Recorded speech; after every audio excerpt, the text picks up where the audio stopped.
बारामती विधानसभेच्या पोटनिवडणुकीसाठी 3 अर्ज दाखल करण्यात आलेत। काल पहिल्याच दिवशी 3 उमेदवारांचे अर्ज दाखल करून घेण्यात आले। हिंदुस्थान जनता पार्टीच्या सतीश कदम, अपक्ष शरद भिसे यांचा देखील अर्ज दाखल झालाय। न्यू राष्ट्रीय समाज पार्टीच्या राजू घुटू यांनी देखील आपला उमेदवारी अर्ज दाखल केलेला आहे।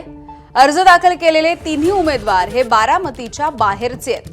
उपमुख्यमंत्री सुनेत्रा पवार या बारामतीची ही पोटनिवडणूक लढणार आहेत। बारामतीची निवडणूक बिनविरोध करण्याच्या पार्श्वभूमीवरती हे 3 अर्ज दाखल झाले आहेत।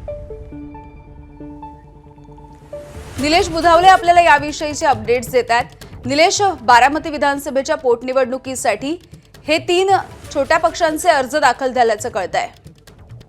यामुळे राष्ट्रवादी काँग्रेस पक्षाकडून खरं तर ही निवडणूक बिनविरोध करण्यासाठी सुरुवातीपासून प्रयत्न आहेत।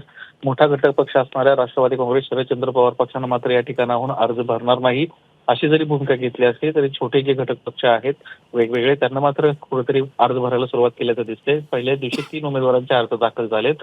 हिंदुस्थान जनता पार्टी आणि न्यू राष्ट्रीय समाज पार्टी यांच्यातर्फे अनुक्रमे सतीश कदम, शरद भिसे आणि राजू घुटुगडे यांनी उमेदवारी अर्ज दाखल केलेले आहेत। त्यामुळे आता ही निवडणूक बिनविरोध होते का हे पाहणं महत्त्वाचं राहणार आहे। 10 तारखेला सुनेत्रा पवार देखील आपला उमेदवारी अर्ज दाखल करणार आहेत आणि त्यानंतर अर्ज माघारी घेण्याच्या दिवशी नेमकं काय होतं हे पाहणं महत्त्वाचं राहणार आहे। आणि 4-5 दिवस अजूनही बाकी आहेत, त्यामुळे आता अजून किती अर्ज दाखल होत आहेत याकडे संपूर्ण महाराष्ट्राचं लक्ष आहे।